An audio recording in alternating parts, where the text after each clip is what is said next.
Okay, so why don't you tell me what you've gone through in the last week? So this last week was spent looking over single raise pots, both in and out of position. I've gotten fairly comfortable with it again. Um, Mostly looking over stuff that I've studied in the past, becoming reacquainted. Uh, I'm familiar that we are going to be after we get those pre-flop sims. We're going to be running a lot more post-flop sims with the 2.7 and 2.2.1. Was that one of them? Yeah, I know so we're I've got not them using here. 2.5. What were they? Well, you'll have to study 2.5 anyway because of the difference. Yeah, that's what all my sims are run for, and that's what I've been studying the past week. Like I have a bunch of sims that are run to the 2.5 open size. And then Right, we'll be running and the 2.7 and what was the other one? The 2.1. if I want 2.7 and limp, I'm pulling them up now, so I'll show you. Yeah, let's Awesome. Yeah, I wouldn't expect things to be too different from the 2.5, just like understanding how it changes based on the open size post flop, because it's probably going to be, you know, like the bigger open size is going to have a certain trend. Like if certain boards are getting bet less, it's probably going to extend toward other boards as well. uh yeah, so one of the tricks to know is that when you make a bigger raise pre-flop, you tend to check more on the flop, and vice versa. If you make a smaller raise, you tend to check less. So yeah, this is the defense. Okay, and so the defense is so good that it's kind of forcing forcing small blind to only open 82%. This is just It's with 2.7. this is against a 2.5. Oh, okay. So I mean, normally most people would open like 85% rather than 82. Mhm. Um, I'll see if I can pull up who's it as well. So their symbol like. So this is just with the split between the two three bet sizes, right? So when you've got multiple three bet sizes and your opponent really can't uh, respond too well, um, you end up kind of crushing them. So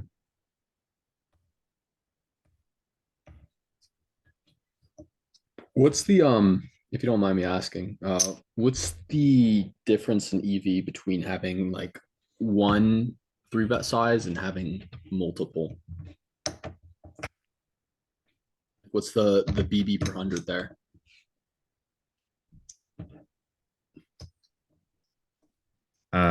between having one three bet sizes and multiple three bet sizes, Yeah. we'll see it when this one shows up. Well, here it is.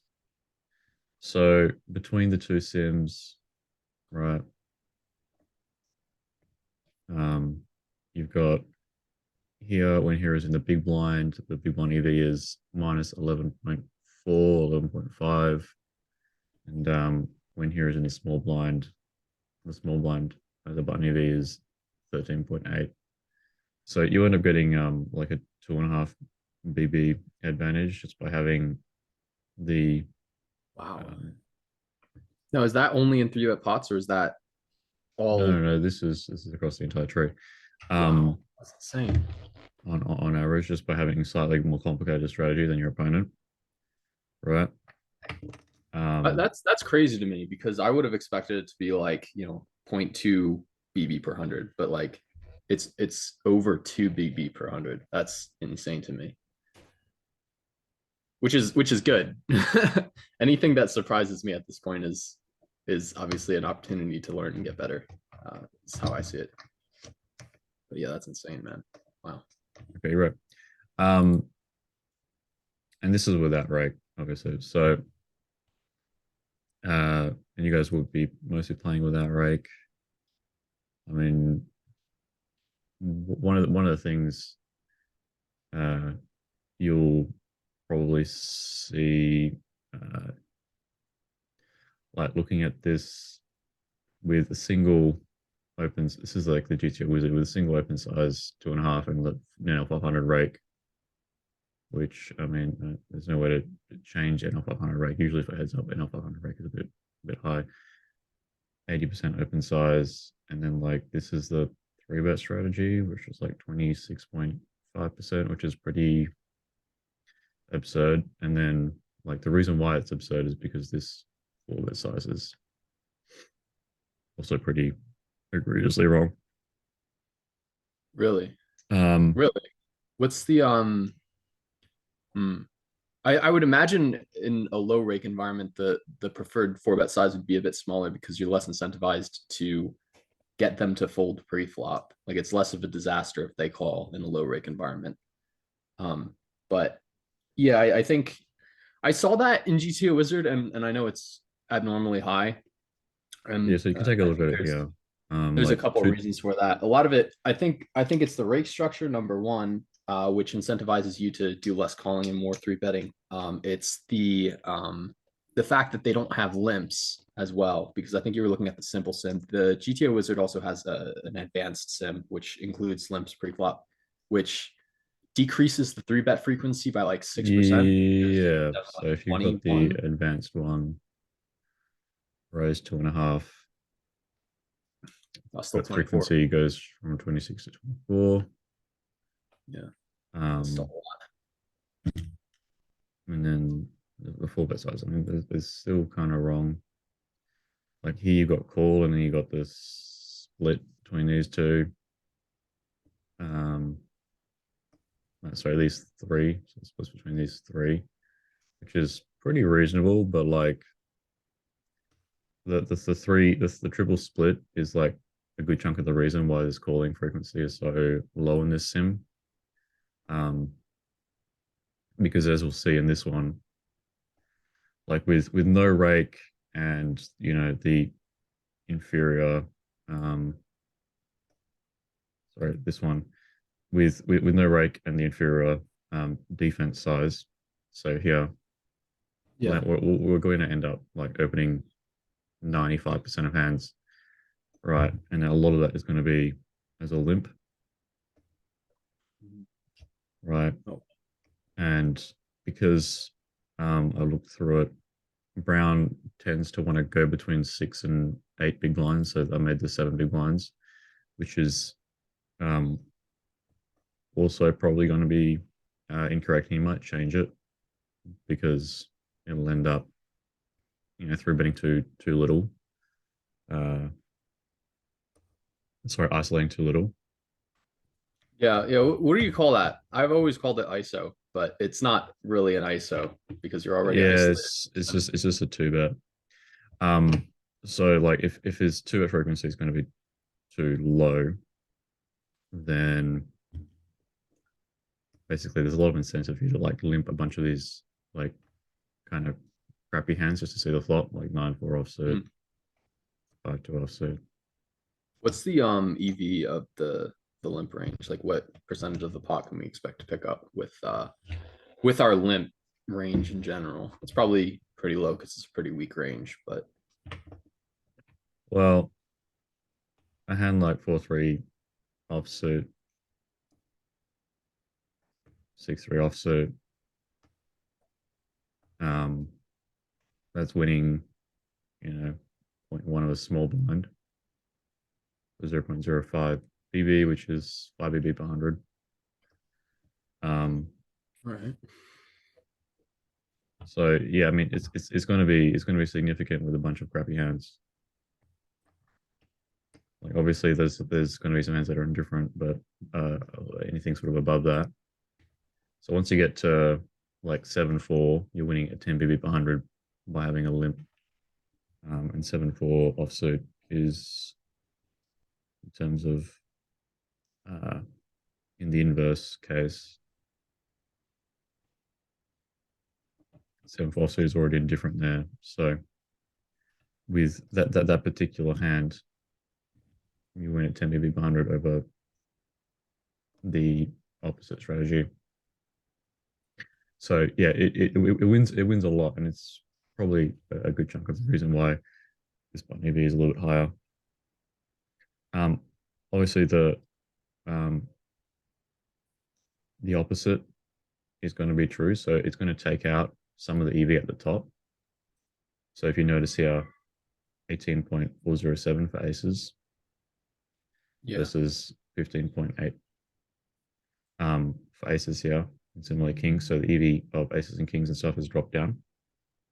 That just But has to you do with make up, him three betting less, right? yeah. So He's gonna. the opponent should be three betting significantly less. So here, open three bet is 19%, open 2.7 three bet is 18%, and the limp it's only 26.7%. So once we get the challenge started and we get a better idea of the actual frequencies against each of these sizes, I can plug them in and have the solver estimate the range which is doing it, and then counteract in the meantime. So, like, if you think that his uh, ISO frequency is going to be significantly higher than this 26.7, his three bit frequency against these sizes is going to be significantly higher than this 18%,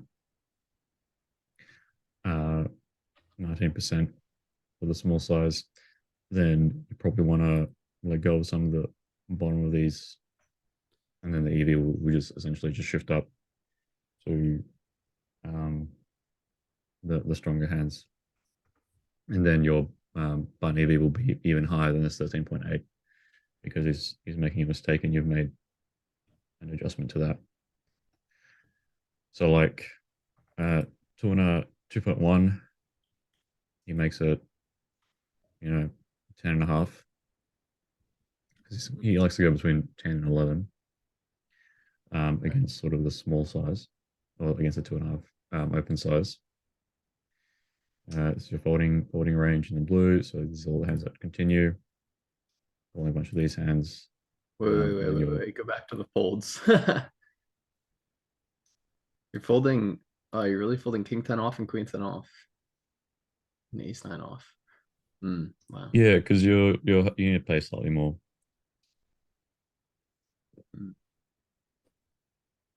Also remember the three bet range itself is stronger. That's true. Yeah, because Like he's not three betting as frequently. it's stronger because a lot of your crap hands have been chucked into the limp because his response to the limp strategy is inferior. Mm-hmm. So you're gaining a lot of EV by limping. Nice. All right. So that's why it's the limping strategy is so high in terms of its frequency. And then the small open, and is going to have a good chunk of aces and kings and stuff because it's kind of trying to induce this three bet. Going for a four bet, your four bet frequency will be somewhat low. And then here,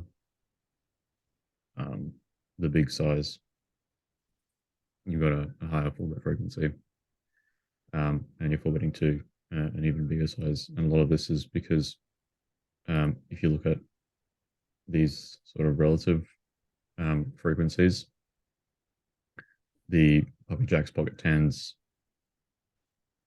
right, are being put at much higher frequency relative to this 14.4. So if you sort of calculate the ratio, like you take this number, you divide by 14.4.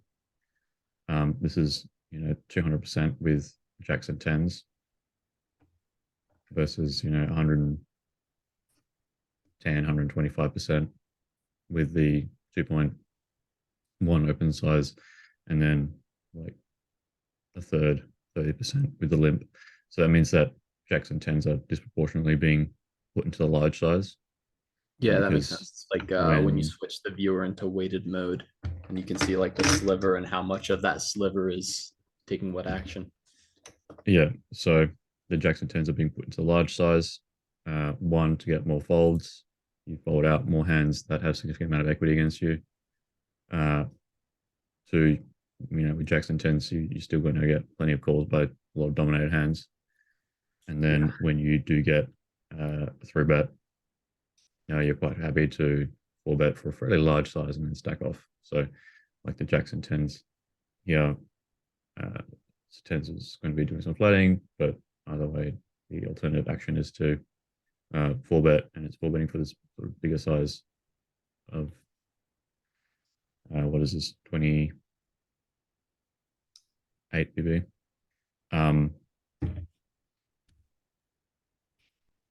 Rather than the small size of 22 and a half.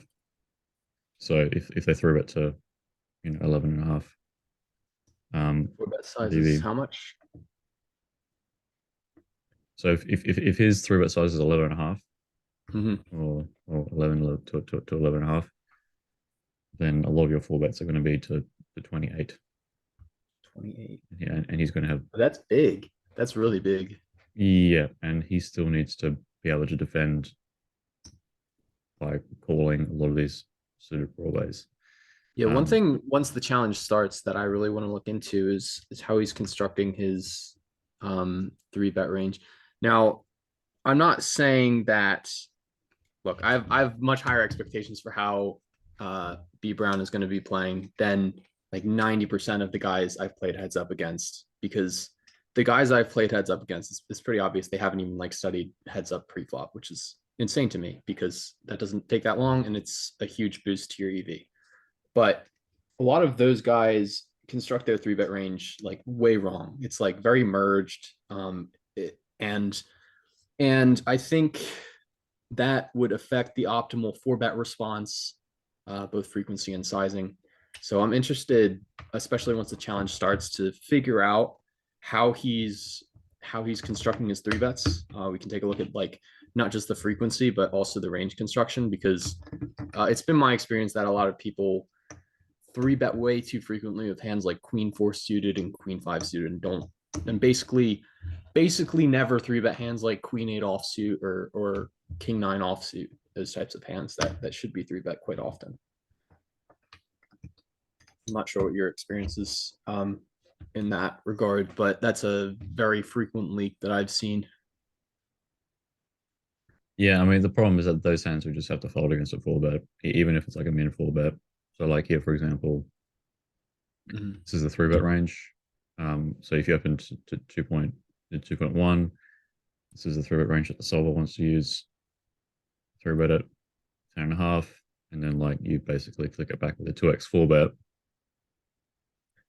and like they need to be calling with like king two to king seven. I mean, there's none of that really in the range. All that follow pre, all that none of that three bet pre-flop. But if it does, it should always continue. So this is the continuing strategy, and then the continuing range looks like this, right? So then all these queen x hands just fold against a four bet. Like generally, like a hand with a significant amount of equity against the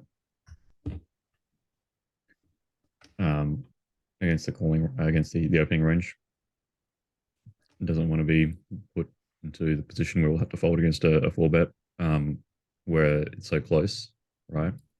So like king six to king two, right? The EV is pretty close to zero with all these hands. Like king six here, pretty close to zero.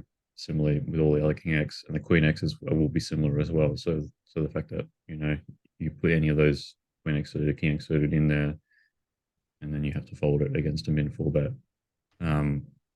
because they've chosen just the right size and your hand is a bit shy.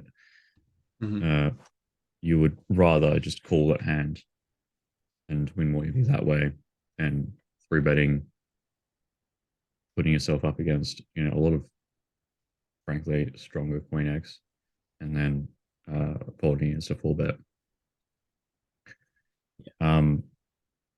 So here, in terms of like the three bet range, a lot of these hands here put into the three bet range specifically to prevent the opening range from getting too rowdy. Otherwise, it's going to be doing a lot of opening. And then when these hands do three bet, um, you get folds up to king 10, queen 10 offsuit, etc. So if you were doing that with a suited queen, like especially a low suited queen, Mhm. you don't get any benefit from your kicker. So say for example, they're going to be three betting um, queen five, king 5, king 3 suited. There's no benefit in the kicker because the 3, the 5, they don't really dominate anything, right? There's not a Yeah, whole and they bunch of also three x, a 5x less that actually ends up being dominated. yeah a less important effect is probably like And then the the three other doesn't block inverse is that anything except the folds, right? So you're gonna face more continues when you do three bet with like queen three suited. It's not gonna be like yeah, a huge difference, but it's and probably then the inverse is that you get dominated yourself a lot when you make your queen. Um, so in contrast, a hand like Queen Nine offsuit in the three bet range, the Queen Nine offsuit, you know, the nine and the Queen uh, together can at least uh, dominate some of the calling range, right? So Mhm. Queen Nine offsuit, it doesn't dominate any of the offsuit. Queen X in the calling range, but dominates a heck of a lot of the suited hands that Yeah, that's call. another good point. Yeah, you Um, get called by dominated hands even with like the queen nine offsuit, I guess. Also, you yeah, just make like top and middle pairs with queen nine rather than queen two. I so my understanding is once you get like deeper than 150 big blinds, you do start seeing like the suited queen X start playing as three bet a bit more frequently. Um, and what do you think about just like once it hits like 170, 180 big blinds, just going to like open like 90% of hands to 2.5 in position, as opposed to splitting the strategy um, around 100 big blinds? I think you'll have to see. Um, limping will probably still be pretty good against Brown. Okay. If he continues to use the same two bet size, then limping is going to be the way to go. Okay. Yeah. Yeah. Because I'm somewhat familiar with like the 200 big blind ranges. String has some ranges in my viewer that I have access to, and they have 200 and 300 low rake ranges. I've also run a fair number of Oh, can bet pot you sims. with your viewer? I mean, your viewer is run by Alex anyways. Like, if you want to give these sims to Alex, then he might be able to input them into your viewer specifically. For Oh now, yeah, if you want. So all we gotta do is just export from our viewer and send him um, the zip, and then Alex might be able to do that for you. that would be awesome. Be way easier for studying and also just running sims in general. I really like the viewer for just the copy paste into Pio, which is nice. Um, yeah. So free But bet, yeah, and I then wanted to mention like there's uh from what I understand, there's a lot less limping at the deeper stack depths um than at the shallower stack depths. uh, yeah. So once you get 150, 200, 300, like limping, uh, limping is still okay, but it makes a little bit less sense. Like once Yeah. you get to 200, like, you probably don't want to limp as much. Yeah, I have Um, some of the sims up here, and it looks like you're even opening a bit bigger. So like the opens, not only do you limp less, but it looks like the open size also increases to like you're even opening some hands to 3x here at like 300 big blinds. It's like 20% of the opening strategy is to 3x, which is pretty wild. yeah. Well, once you get really deep, just being in position becomes more of an advantage. So you just take that advantage earlier in the game by raising, and then you raise bigger as well. So like the raise sizes go up the limps sort of move into small raises, the small raises move into big raises, um, etc. The and you just get more of an advantage over your opponent. So like um, you can sort of see that if you look at sort of the average between these two, it's like 12 BB ish per 100 Mhm. for the button. Like once you get deeper, that becomes 13, 14, 15 pretty quickly.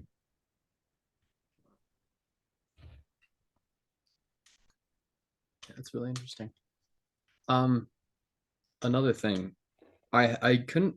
So I noticed the open sizes get a bit bigger, but I couldn't find any real difference in like the three bet sizes once you got deeper. It seems like you're still three betting. Like if they open 2.5, you're still three betting mostly to like 10x.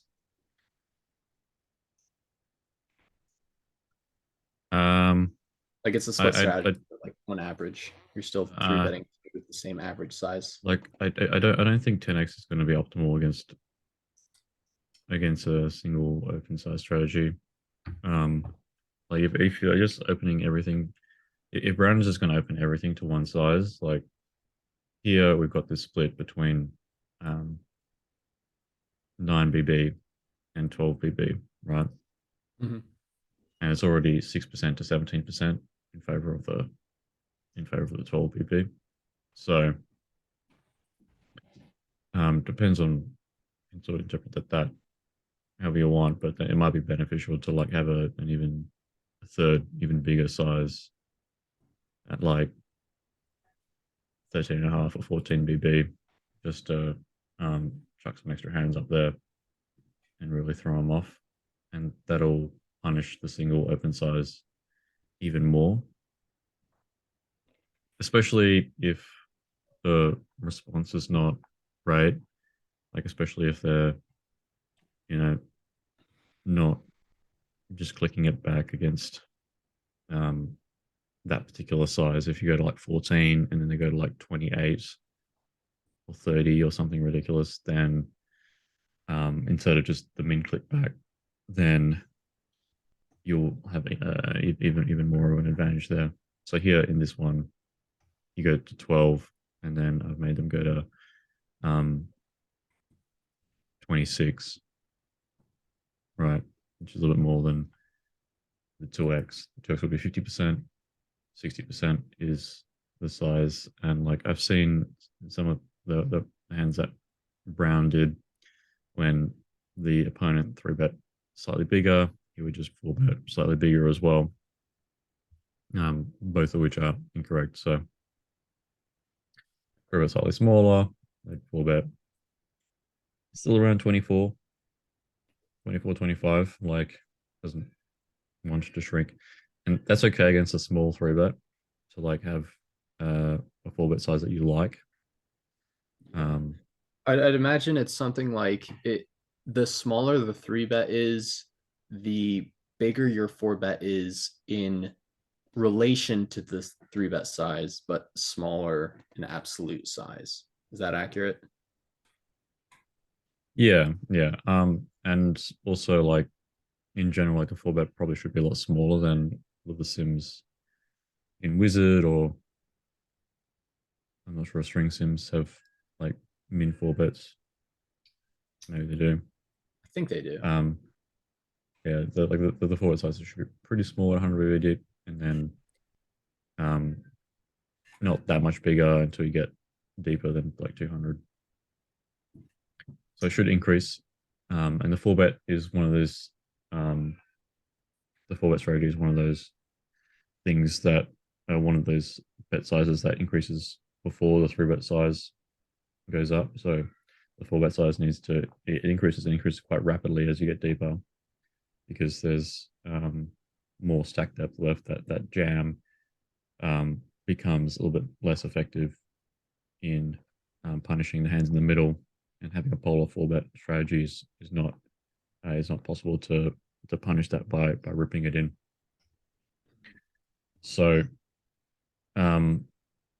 yeah, versus at like 100 BB deep, like here they have this four bet strategy, four bet like tens, nines, eights, because if they don't four bet tens, nines, and eights, and you'll see like you can like rip it in with like pocket threes, pocket twos, sixes, sevens, eights yourself. Like, even though you don't have a lot of threes and twos in your, you got none. But like sixes, sevens, eights in your three bet strategy. If this Yeah. four bet strategy doesn't have a lot of pocket tens, pocket nines, pocket eights in it, it's going to be too ace king heavy. And because it's too ace king heavy, your range can include a lot of these pocket pairs, and you'll just end up ahead of the calling range or parts of the calling range, uh, which is going to be pretty ace king heavy, right? Or ace king or ace queen. Why Yeah, isn't because why isn't ace king offsuit in there pure? It looks like it's not fully shaded. ace king also was ripping it in.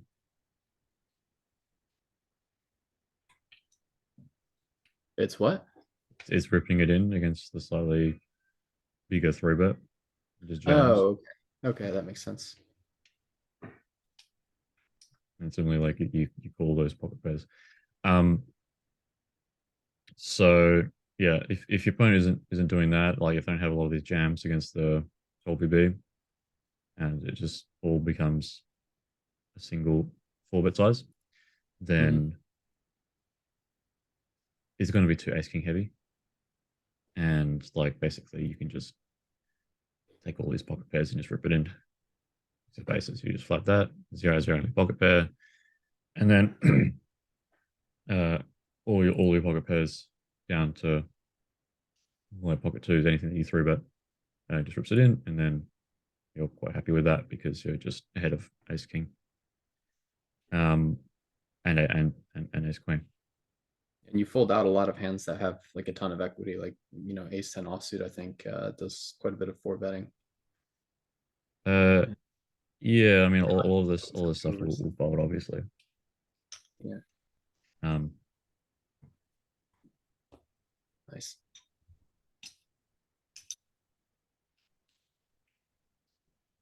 okay, so in terms of your three bet strategy, so against a 2.5, and you can look at this yourself in more detail, but it's fairly polar. Like there's the suited broadway component, the offsuit broadway component, the suited ace component. Then like there's a good chunk of like flats, like king jack, queen jack offsuit, queen nine suited, jack nine suited, 10 9 suited, right?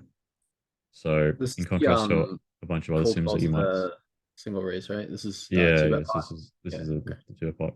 So in contrast to what you might see in a lot of other solutions, like if the full bet strategy and the post flop strategy is like reasonable, then a lot of these hands will and should just flat the open, right? Because they lose too much by getting four bet, and they get dominated too easily by getting four bet. So it's better just keep them in the calling range and then use some of these offsuit hands as three bet bluffs instead.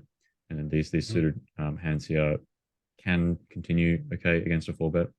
So if you go to this big size and you get four bet here, um, like you're going to be continuing as a call with all of these suited connected hands. Does 7-5 suited three bet and then fold to the four bet? Yeah. Ooh. Yeah, and I'd imagine a lot of those hands that are like they could continue, but they're just zero EV anyway. So they still hate getting four bet just as much as the other hands because they lose all their EV regardless, even if they can continue. Yeah, so the trick with these is like 9 7 suited, 7 5 suited, 8 6 suited kind of stuff, 10 7 suited. When they do three bet, look at the calling range. Like you block a good chunk of the continues. Like if you've got a 10 and a 7, right? You block pocket tens, you block all of this 10x, you block all of this 7x. And then compared to the folds, like what 10x really folds, like sort of these weak offsuit 10x, 10 6 suited, 10 to 10 2 suited. So like your three betting hands that are going to be on sort of the edge of their calling range, and it makes it a lot more difficult for them to call the three bet with some of their own suited hands because you actually dominate some of that. So like if you're three betting 10-7, and they're calling with 7-6-6-5.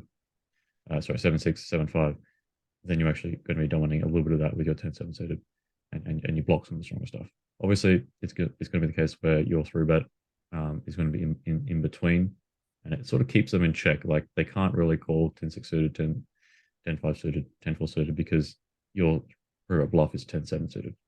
And similarly Yeah. with like a lot of these hands, like they can't call the 7-4, 7-3, 7-2 because your bluff sort of stops them. So a lot of your bluffs is mostly about forcing them to construct a proper calling range, and to keep these calls closer to zero EV, especially the ones Mhm. around the edge.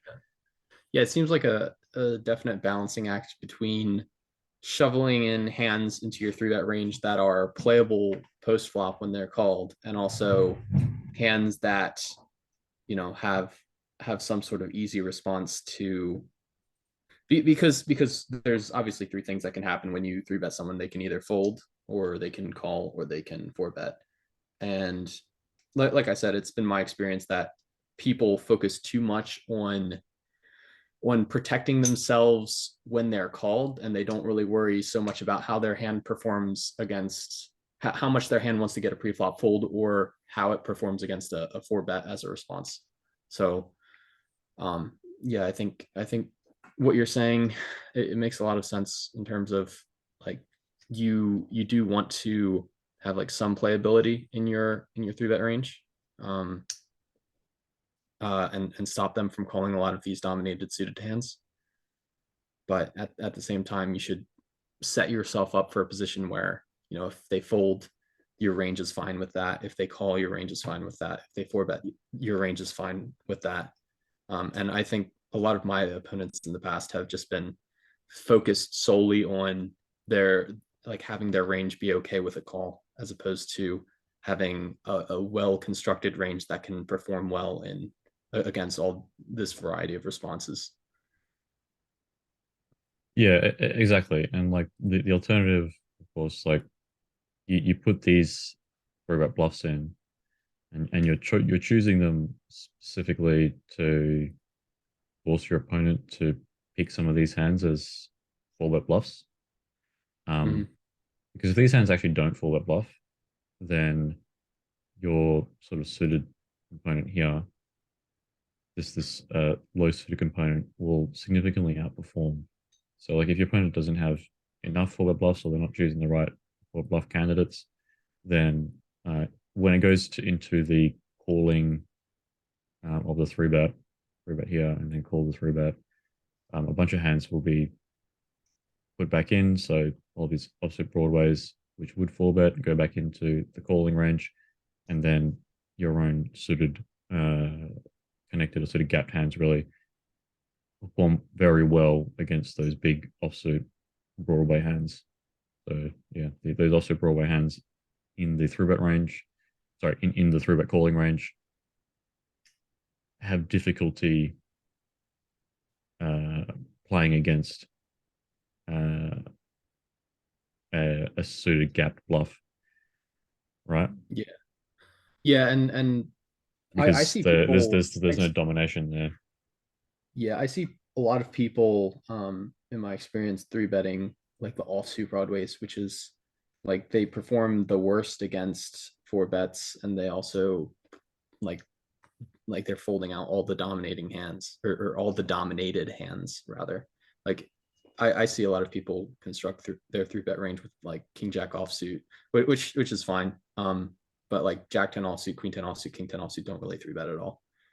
And I think that's a Yeah, mistake. so here king jack, queen 10, queen jack, queen 10, jack 10.